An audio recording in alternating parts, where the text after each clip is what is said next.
CM Punk is the only real pro wrestler left. Whenever he speaks, you listen. Wrong. I don't know what this means. Wrong. Welcome back to Stache Club Wrestling. My name is John. My name is Dante. Today we are doing something we've never done before. Never. Not once. Little reaction. Today we are reacting to your hottest wrestling takes. We sent out a tweet on Twitter for you to give us your hottest wrestling takes, and you delivered. You gave it to us. You delivered. You definitely gave them to us. So we have the best and the worst ones. I'm ready to dive into the hottest wrestling takes our fans can give us. We're going to see what we're working with. Let's get sweaty. All right. Let's get sweaty. So I'll start out. You First start one. off. Dolph Ziggler is better than Edge in literally every category except theme song, which is a draw. Ooh. Okay. Can't say I agree with this one. No. First one out the gate. Can't say I agree. So I respect the Dolph Ziggler love. Love the Dolph Ziggler love. I whoever, like you said, there's no ats. So we're not giving away people's things. So whoever said this, I love that you're a Dolph Ziggler fan to this extent because he needs more fans like this. For sure. But Edge is in every category. No, that's no. Dolph, there's certain thing. Yeah, like Dolph, like selling. Is Dolph probably a better wrestler if you're just talking about wrestling? Sure. Sure. Yeah. Okay, Sure. okay, you can. There's an argument to be made there. But character, music, matches, aura, like legendary matches. No. Come on. Dean Ambrose is better than Jon Moxley. Again, I can't say I agree. Like, I think Jon Moxley gets a lot of hate right now.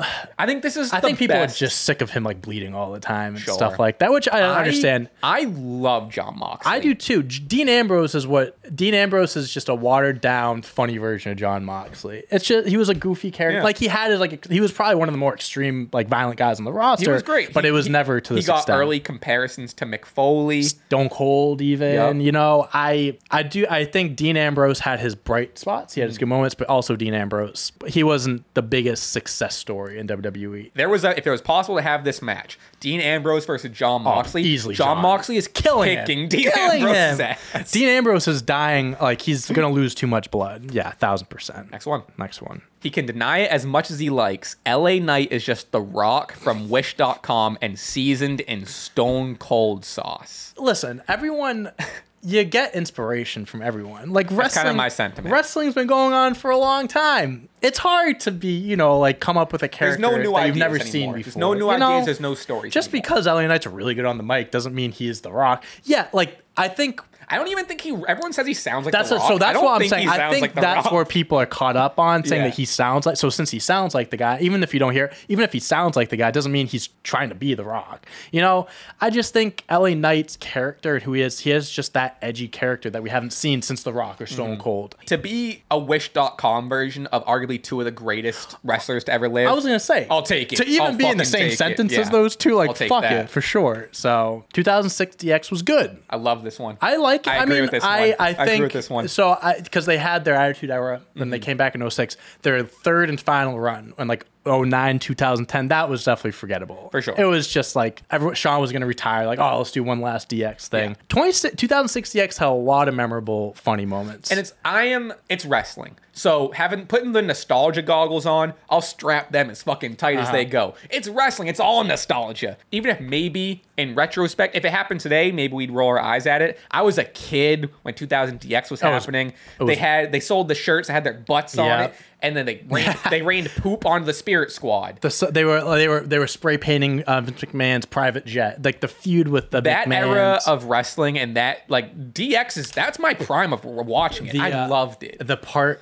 where they dressed up like Vince and Shane. Yeah, so good. There's a lot of so many good moments with those two, and it unfortunately ended early because it was them versus Radar KO. I think Triple H like destroyed his quad, and that ended it. But I love this take. Iconic. Yeah, I like this not take. As good as the Attitude Era, but it's it was still gonna. entertaining for sure. Love that take. Yep. Next one. The Undertaker was an awful promo and mid in ring, and I hid their at that said, "Don't hide my at or name. I want the world to know." I couldn't disagree more. No, couldn't disagree more. I think if you have a problem with like his promo, I'm not. It's crazy to the in-ring part. I'm not even entertaining because that's just wrong. In-ring, amazing. But like amazing the promo part, like it's his character. He's a dead man. He's not supposed to be energetic and like getting the crowd involved. Like that's just his thing. And for what it was, he nailed it. Like doing like first of all, he barely had a promo. First of all, so like it's crazy to bring up promos. He barely had promos. Also, first of all, the Undertaker is arguably the best character ever. Ever. For him to just, he was in kayfabe for 30 years. You're going to rest in Yeah, is that is that gonna get you out of your seat screaming? No, but like it's his character and it's iconic. No. Ridiculous. The Bloodline story is mid. Next one. Let's get this out of here. Listen to the Stache Club Wrestling podcast at all. Let's get this out of here. It's arguably one of the best. This one is just to be... This is someone that didn't like Cody losing at Mania. This is someone that really wanted Cody to win. The Bloodline story is mid is crazy. That's a crazy take. This is a Cody fan. This is a Cody fan. It's a hot take. It's a scorching hot take. I mean, they listened to the question. And he did a good job. He or she did a good job. Dolph Ziggler, another Dolph Ziggler one. Dolph Ziggler should have been face of the company and should have won the 2015 Royal Rumble. Fuck, you know what? 2015 Royal Rumble, I thought everyone wanted Daniel Bryan to win. That's such a specific, it's a specific one for Dolph Ziggler. Yeah, I think just because Roman Reigns winning was forgettable. I mean, Dolph Ziggler was I would think it was him, Dolph, Dean, and Roman were the last, and there was like Kane and Big Show were just throwing guys over. Oh, that's why it's 2015. So that's why. At some point, Dolph, I think, should have been one of the face of the company. I don't think there was, when John Cena was around, no one was the face of the company. A Royal Rumble Dolph Ziggler win would have been massive. Yeah, I think there was a few opportunities where he should have won a big match like this. 2015 is very specific because it's like, I don't think he wasn't going to face Brock at Mania. I think that just wasn't in the cards. I think he was hotter pre-2015. He was hot. He was like, he had, the fan support and, he's always been great, but I just don't think that was ever going to be a match. If Brock wasn't the WWE champion, maybe. I agree with the first half. Cena should have beaten The Rock at both Manias. No. I don't think they would have had a second match. If John beat him the first time, him losing the first match started the arc of him having to work his way back up. But even though he won the next pay-per-view against Brock when he came back, but I love The Rock. Yeah. I love Dwayne Johnson, but he's an egomaniac. There's no way he would have lost. He wasn't going to go down for John twice. It's an interesting take. It's interesting. I've honestly never heard of that take before. John's probably going to agree. Bray Wyatt is crazy overrated, and the first iteration of his character in 2014 was the best ever. Now, I mean, I think it's one of our most popular TikToks or shorts or whatever that Bray Wyatt is overrated. Mm-hmm. Sure, in the grand scheme of things, I guess you could say Bray Wyatt is a little overrated, but I think a lot of it... I think he's the victim of a lot of He's the victim of a lot. Yes. I wouldn't say crazy overrated. I would agree. I like The Fiend as a concept, but it never hit. But The Fiend is sick. But I guess I would agree that the 2014 version of his character. But the thing is probably the best. Overrated in the sense of overrated in the sense of in ring. I don't think anyone's ever considered Bray Wyatt a good wrestler. I think he's a story guy. The match is built around the story. He's fine. No, he's fine. Yeah. And if he him and Daniel Bryan when they had a strap match. The Fiend, that match was sick. If he goes up against a really even all the classic Wyatt and Shield matches. Right. I think Bray Wyatt's always been solid. And again, I think what it comes down to is the victim of bad booking, storytelling. Oh, speaking of Bray Wyatt. Bray Wyatt should have been the one to end the streak. Really other side of the coin here. I think this one. How can I say this? There are a few wrestlers that would have been better to break the streak than Brock. Yeah. Bray Wyatt, this would have been a great passing of the torch. Yeah. I think, personally, Roman Reigns would have been the best choice, but I think Bray Wyatt also would have, just because similar characters, he would have gotten the rub, would have been the new modern-day Undertaker. I think looking at what Bray Wyatt has done, I'd say no. Sure. Because if we're talking about the same timeline, but the only difference is Bray Wyatt does that, and then we're still here we are today. So we're talking about victims of bad booking. Bray Wyatt could have won, and they would have done nothing with it. But if we're saying this in a sense of Bray Wyatt ends the streak, and then we're on a whole different timeline of Bray Wyatt, and we see Bray Wyatt go on and do amazing things and all this, absolutely sure. So yes and no with this. Yes and no with this, for sure. The Rock is not one of the GOATs of wrestling. He doesn't even make the top 10. I'm glad you got this one. That's ridiculous. No, he's top 10 easy. He's top 5. Top 10. Top 3. He's top 4. He's on the Mount Rushmore. Listen, The Rock, comparatively, compared to a John Cena, The Rock didn't have a 10, 15 year run. When he really started going was 97, 98, and then he left in 03, 02, I think he shot, when was the Scorpion King? 02, 03. So he really was only the top of the chain for 4 or 5 years. So his peak, but look at the legacy he left. But exactly. Yeah. So it's then you could say the same thing about Stone Cold. He really was the same timeline. Yeah. But they're arguably 1 and 2 best wrestlers ever. It's just no. It's like if you're talking like because this says GOAT of wrestling, but if this said The Rock is not top 10 like wrestlers, sure, then The Rock's sure. an entertainer. He was never held up to be like a great technical wrestler. He ain't no Will Ospreay. But the thing that's crazy. Well, I mean, but like yeah, in the you're right. ring, No, in the you're right. ring. That's what I'm saying. That's what I'm saying. The fact that wrestling is like 10 different, it's the in-ring, the storytelling, the character, the promo There's work. so much to consider. This is a wild take. That's a crazy take. This is a hot take. That's a crazy take, yeah. Cody should have never been put in the Roman storyline. He was never the right choice to dethrone Roman. We talked about this on the pod. Down the podcast. I think that's that's understandable. But I don't disagree and I don't agree. I think we're too in it to see. I think let the storyline finish out. We'll be curious what to see. But I mean, right now it's Jay. Yes. Right now we're picking Jay, but I would rather Jay see Roman dethrone. Now looking back on it, it is kind of like, I mean, he did win the Royal Rumble, so it makes sense, but it is kind of like he came in at a weird time, but the Bloodline story got so crazy and good that I think it just like excelled past the Cody return. Yeah. And I don't think anyone knew that was going to happen. Yeah, and plus too, like Cody losing, some people didn't like it, but it was good character arc where it's like, okay, you have something to work off of. Hard fucking times. Hard times, breed better men. I don't disagree. I don't disagree. Yeah, it's kind of where I'm at. It could have gone either way, but yeah, we have to see how it closes out. The Judgment Day is going to go down as one of the greatest factions of all time with DX, the NWO, and the Bloodline, considering what it's done for all of the members' careers. What have it done for their careers? Couldn't disagree more. Since they've been put together, Rhea Ripley won the women's championship. I would say won the Money in the Bank. It's done the most for Dominic Mysterio. And he's a star heel, sure. Considering what they've done, DX, 2 Hall of Famers, the NWO, 3 Hall of Famers. The Bloodline is going to go down as one of the greatest factions ever. Judgment Day is sniffing it. It's not even sniffing top 10. Currently, maybe top 10 factions today. No. This is the hottest take so far, I think. Randy Orton did more for the business than John Cena. I don't know. I love this though. I like do. This. This is like Rock, Stone Cold of our era. Like they both left a lasting mark on this industry, but at the end of the day, John Cena's always been the guy. Is Orton a better wrestler? Probably. He's been more consistent full time. Mm-hmm. He's just with this phrasing did more for the business. I would say no. John Cena propelled or helped propel it into the mainstream during his time. Let's also look at it this way. John Cena did so much for the WWE outside of the ring, like the whole Make-A-Wish thing. John Cena was the perfect example of what like the face of a company, like a sports team, you can even say. It's like this is the guy that's face of our company. He's a champion in the ring, and outside the ring he is a like stand-up guy. Orton has done a lot. He like in terms of that era, number 2 behind Cena. I think number 2. Like that's the thing. It's like we're saying this, but it's like Randy Orton has done he's one of the greatest of all time. He is. And I think he's one of the greatest of all times that doesn't get put into that conversation, unfortunately. I wish this person expanded on this a little bit to maybe give a reason why they think. So I'm sure there's a solid argument. I mean, Orton's a 14-time champion. He's close to being 16-time too, and Orton multi-time tag team champion, Intercontinental, United States, Money in the Bank, Royal Rumbles, and stuff. Credit where credit's due. They're both great. I think it's like a 1A, 1B thing. Yeah. Seth Rollins had every right to betray the Shield. I mean, I love that. So when I first saw this is my favorite one. You want to know why?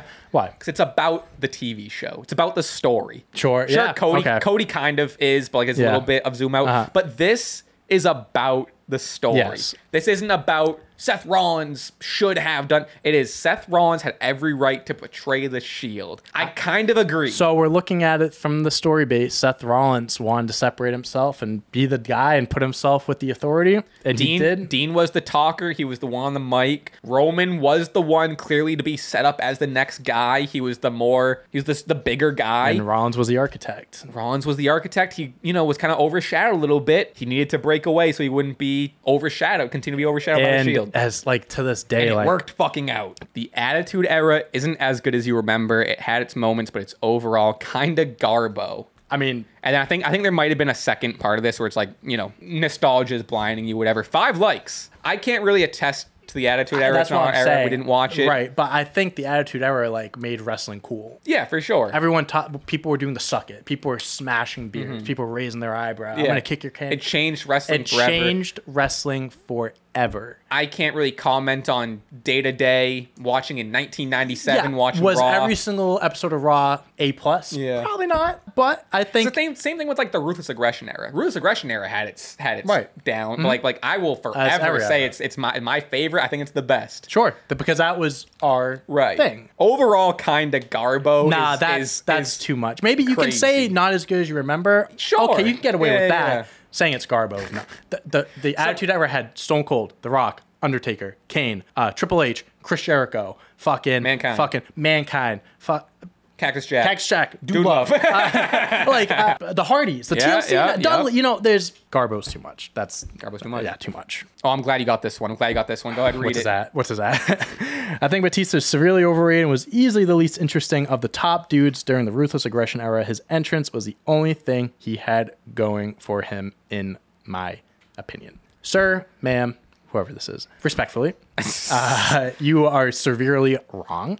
God, I love Batista. Batista is one of the most iconic, memorable wrestlers of the Ruthless Aggression era, of the 2000s, early 2010s. You want to talk about someone that actually loved the business. In ring. Like, his matches with and tagging with Ray. No one does a better powerbomb than Batista. Oh, the Batista no one does bomb a better is the best powerbomb of all time. No one does it better than him. I think he's aptly rated. I think he's aptly rated. I wouldn't say he's underrated. Is he one of the greatest technical in-ring wrestlers of all time? Of course not. No, of course not. But neither is Cena, and arguably neither is Orton. Batista, severely overrated. Low-key has done a lot for the business, and no one talks about it enough. Dom is a better heel than MJF. This one feels like a hot take just to be a hot take. I don't take this one that seriously. Dom. I was going to say Dom. MJF is the better heel. Dominic just gets booed a lot because people don't like him. Yeah. There's a difference. He's definitely improving on the mic. Yes, he's definitely improving, especially in ring as well. But, I mean, better heel than MJF is... There's no better heel than MJF. Come on. I mean, Roman,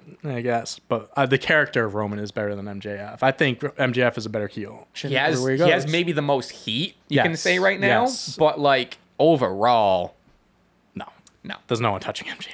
Wrestling as a whole gets away with the most basic storylines being called great because the bar has always been low. I kind of agree with said this with like the Bloodline, how it's like, you know, like there was never a really great long-term storytelling, and now it's like we get the Bloodline. It's like, oh my, this is the greatest thing ever. I do believe that whether WWE has always been good at long-term storytelling or not, this would still be considered the greatest storyline ever. But I don't necessarily agree with that because over the years, I mean, Vince McMahon in charge, it was like week to week. Like there was no like, rarely did you see like, oh, we have this planned out for 6 months in advance. This storyline right now has been planned out for years in advance. I don't think it's talking about the Bloodline specifically. Well, I understand. I think just I agree with the bars being low. So like we're not used to great ones. So when we see something that's like decent, we're like, okay, this is really good. The reason I think I agree, maybe it's not because of what this person meant, but at the end of the day, it is wrestling, and it is, you know, basically a soap opera. Yeah. It is theater, kids. It is theater. And also you have to include the live crowd weekly. You have to include the in-ring portion. So, and I don't think this is a bad thing. Like I said, I don't know if this is how this person means it, but you can't have a Martin Scorsese movie storyline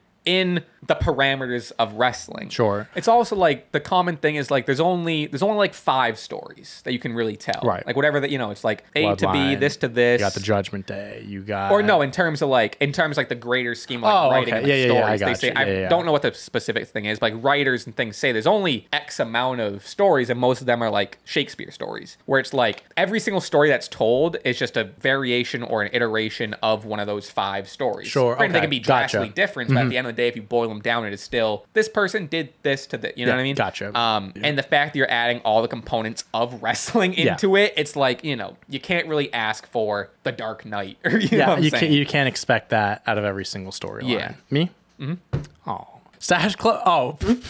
This is the hot takes. This is not a hot take. Stache Club Wrestling is the best wrestling podcast out right now. Not a hot take. I don't think that's a hot take Not at a all. hot take at all. I think that's tune in. That's lukewarm. That's a very lukewarm take. Come on now. I think that's correct. Make sure to subscribe as well. Baron Corbin had WWE champ potential if they hadn't given him bad creative ever since he lost his Money in the Bank contract. We kind of talked about this on the pod. There's a few things that we talked about on the pod. Funny enough. If he was ever going to be WWE champion, it was then when he had the briefcase. Yeah. I mean, I don't know. Him winning and then losing the cash-in is arguably one of like the weirder decisions they've done because when he won it, he had a rocket strapped to his back. Like he was like the big guy coming out of NXT, won the Andre the Giant Memorial. He was going to be the big heel. He had a hype. After that moment, then he lost to Cena 2 nights later. They fucked him doing that. They fucked his career doing that. If there was ever going to be a time when he was going to be champ, that would have been it. I hope with what they're doing with him now, like NXT repackaging, I really hope he gets back to that point. I don't think it's a hot take. He definitely did have potential. Mick Foley's dive off of the top of the Hell in a Cell is one of the most negative things to happen to the industry. I actually think it's the complete opposite. I think it helped put wrestling on the map. So this person, I know who put this. Shout out you. I know who. A friend of the pod sent this. Oh, friend of the pod. Their reasoning was because it then made everyone want to top it, and it caused, Mick Foley almost fucking died during that match. Yeah. So it kind of was the turning point of people starting to jump off ladders and do all this like crazy shit. And so the argument is because of that, things started getting too out of hand where people started injuring themselves and being too risky. I understand that perspective. It makes sense. But it's like, that's wrestling. And it's like that, those types of matches, like the Hell in a Cell, the ladder matches. Because when you're saying like people trying to one up, I'm thinking like the TLC match and stuff. That's what made wrestling so memorable. And that's what put it on the map. That's what made it cool. Also, not for nothing, these wrestlers know what they're getting into beforehand. Like Jeff Hardy knows he's going to get speared. They're not being forced to. Yes, they are being risky and damaging their bodies, but like they know what they're getting themselves into. Especially now, it's the safest it's ever been. Exactly. Granted, you have spots like Ricochet and Logan that happen once every blue moon. Right. But now it's like they're not going to do anything that's ultimately not safe, or at least like they're professional. To this day, Shane McMahon jumped off the top of the Hell in a Cell and went around to the like we've seen twice. Actually, he's done it. Selfishly, I just love the high flying crazy spots too much. But maybe it is selfish of me to say that when these people are putting their bodies on line. Right, but it's a I don't know. Then we have to look at it. How entertaining would it be if it was just every match was straight up just one-on-one normal match? CM Punk is the only real pro wrestler left. Whenever he speaks, you listen. Wrong. I don't know what this means. Wrong. I listen whenever Roman Reigns talks. I listen whenever MJF talks. I listen whenever... There's a lot of pro wrestlers left. There's a lot of pro wrestlers. CM Punk is definitely one of them. He's definitely a pro wrestler. Real pro wrestler. Chad Gable sitting right there.